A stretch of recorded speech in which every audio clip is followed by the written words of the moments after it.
Bago tayo magsimula mga kabsat, kung bago ka pa lang dito sa ating channel, huwag mong kalimutang mag-subscribe, mag-like, at pindutin ang notification bell at iselect ang all para lagi kang updated sa ating mga bagong kwento ng katatakutan, misteryo, at mga totoong pangyayaring hindi maipaliwanag dito lang sa Sindak sa Dilim PH.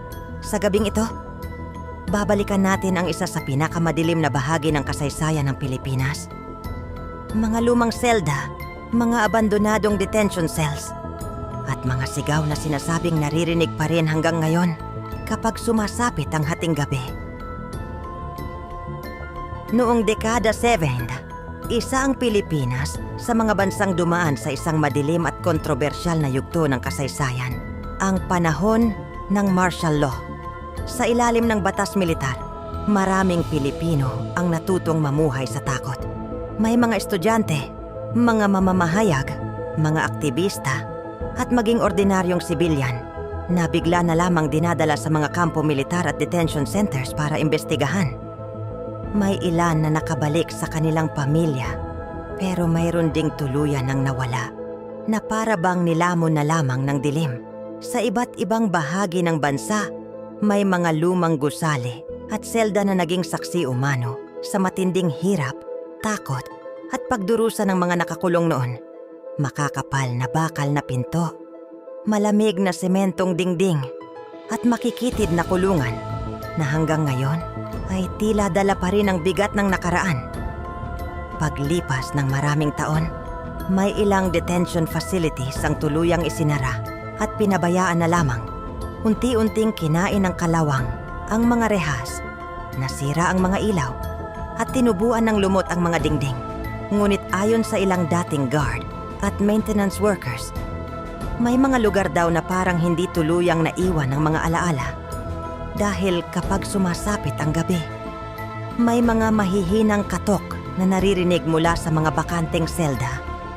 May mga yabag sa hallway kahit walang tao, at minsan, parang may umiiyak sa madilim na bahagi ng gusali. May ilan ding nagsasabing may mga aninong nakatayo sa loob ng mga kulungan na tila ba may hinihintay o baka naman hindi pa rin makaalis sa lugar kung saan sila huling nakita ng buhay. Mga alaala ng takot, mga sigaw ng mga taong humihingi ng tulong, at mga kaluluwang hindi raw matahimik hanggang ngayon. Ito ang kwento ng Sigaw sa Selda.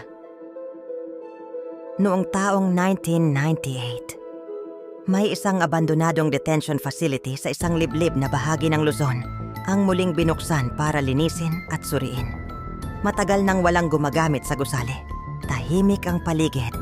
Napapalibutan ng matataas na damo at mga lumang puno ang buong compound. May mga bahagi ng gusali na halos gumuho na at ang ibang bintana ay basag-basag na. Kasama sa grupong ipinadala roon ng isang maintenance worker na tatawagin nating Romy. Ayon kay Romy, noong una ay normal lamang ang lahat. Nililinis nila ang mga opisina, inaayos ang mga sirang ilaw, at kinukuhanan ng litrato ang mga lumang dokumentong naiwan sa loob. Pero habang papalalim ang gabi, unti-unti nilang napansin na parang may kakaiba sa lugar. Biglang lumamig ang mahabang hallway kahit wala namang hangin, at maya-maya may narinig silang mahinang tunog. Tok, tok, tok. Parang may kumakatok mula sa loob ng isang selda. Nagkatinginan ang mga trabahador dahil alam nilang matagal nang walang tao roon. Tahimik ang buong gusali, maliban sa mahinang tunog ng pagkakatok. Tok, tok, tok. Parang mabagal at mabigat. Dahan-dahang lumapit si Romy sa bakal na pinto ng selda. Habang papalapit siya, lalo niyang nararamdaman ang kakaibang lamig sa paligid. Parang biglang bumigat ang hangin nang silipin niya ang maliit na butas sa pinto. Una ay puro dilim lamang ang nakita niya. Pero makalipas ang ilang segundo, may unti-unting gumalaw sa loob. Nanigas si Romy dahil sa madilim na sulok ng selda. May nakita raw siyang isang lalaking payat nakatungo at duguan ng damit. Hindi ito gumagalaw. Parang nakaupo lamang sa malamig na sahig. Napaatras si Romy sa takot. Ngunit bago pa siya tuluyang makalayo, dahan-dahang nagtaas ng ulo ang lalaki at diretsong tumingin sa kanya. Maputla ang mukha nito. Halos nakalubog ang mga mata. At tila nangingitim ang labi. Biglang namatay ang ilaw sa hallway. Nagdilim ang buong gusali. Kasunod noon, may narinig silang malalakas na yabag mula sa dulo ng pasilyo. Takbo, takbo, takbo. Parang may mga taong nagmamadaling tumakas. Takbo, takbo! Mahinang sigaw ng isang lalaki. Kasabay ng tunog ng bakal na rehas na malalakas na kumakalampag. Nagpanik ang grupo. Yung iba ay agad tumakbo palabas ng gusali. Pero si Romy parang hindi makagalaw. Dahil sa harap mismo niya, unti-unting bumukas ang bakal na pinto ng selda. Krarak! Mabagal itong bumukas mag-isa. At mula sa kadiliman, may malamig na hanging biglang lumabas. Kasunod noon, may mahinang bulong siyang narinig. Tulungan! Ninyo kami! Halos mawala ng lakas si Romy. At sa loob ng selda, hindi na isa lang ang nakita niya. Dahil sa likod ng lalaking duguan, may iba pang mga anino. Nakatayo lamang sa dilim. Tahimik, nakatingin, at tila naghihintay. Hindi makapaniwala si Romy sa kanyang nakikita. Parang nanigas ang buong katawan niya sa sobrang takot. Habang ang ibang kasama niya ay nagtatakbuhan palabas ng gusali. Siya naman ay tila hindi makagalaw sa kinatatayuan niya. Unti-unting lumalakas ang malamig na hangin sa loob ng hallway. Kasabay noon, nagsimulang magsara at magbukas ng malakas ang ibang bakal na selda. Bang! Bang! Bang! Parang may mga nakakulong na pilit lumalabas. Biglang nag-flicker ang ilaw sa kisame. At sa bawat pag-ilaw nito, mas dumarami ang nakikitang anino ni Romy sa loob ng mga selda. May lalaking duguan ang mukha. May babaeng umiiyak habang yakap ang sarili. At may isang matandang nakatitig lamang sa kanya nang walang kurap.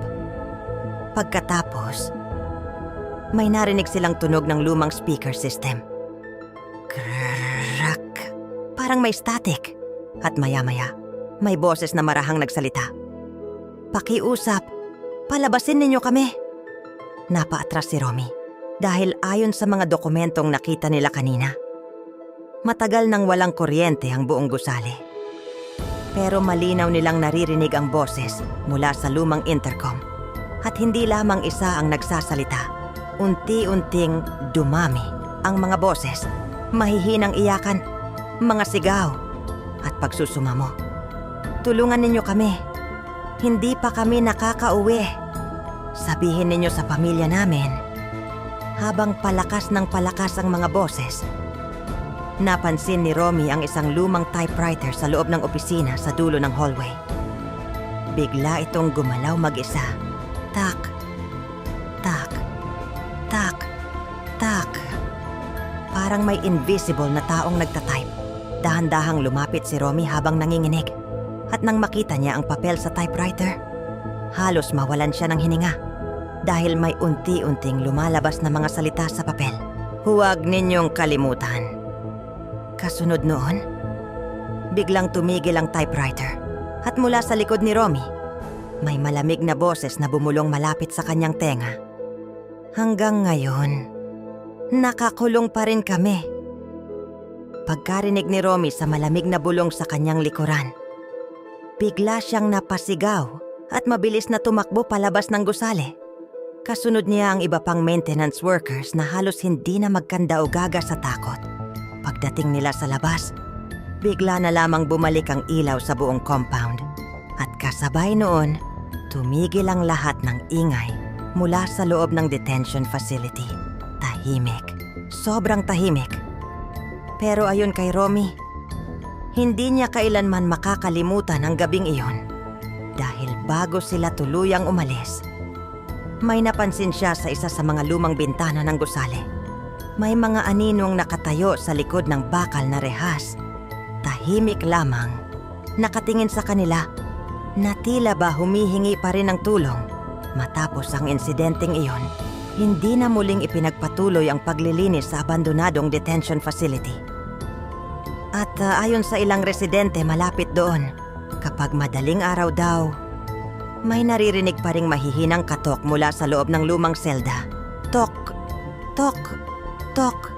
At minsan, parang may mga taong sumisigaw sa dilim. Mga sigaw na tila ba hindi pa rin matahimik kahit matagal nang tapos ang nakaraan. Dahil may mga lugar daw na kahit iniwan na ng panahon, ay nananatiling nakakulong ang takot. At alaala, maraming salamat sa panunood mga kabsat. At kung nagustuhan ninyo ang kwentong ito, huwag kalimutang mag-like, mag-subscribe, at pindutin ang notification bell. At iselect ang OLL para lagi kayong updated sa ating mga bagong kwento dito lang sa Sindak sa Dilim PH. Ako si Kabsat at ito ang Sigaw sa Selda. Mag-ingat kayo. Dahil baka sa susunod na marinig ninyo ang katok sa dilim, hindi na tao ang nasa kabilang selda.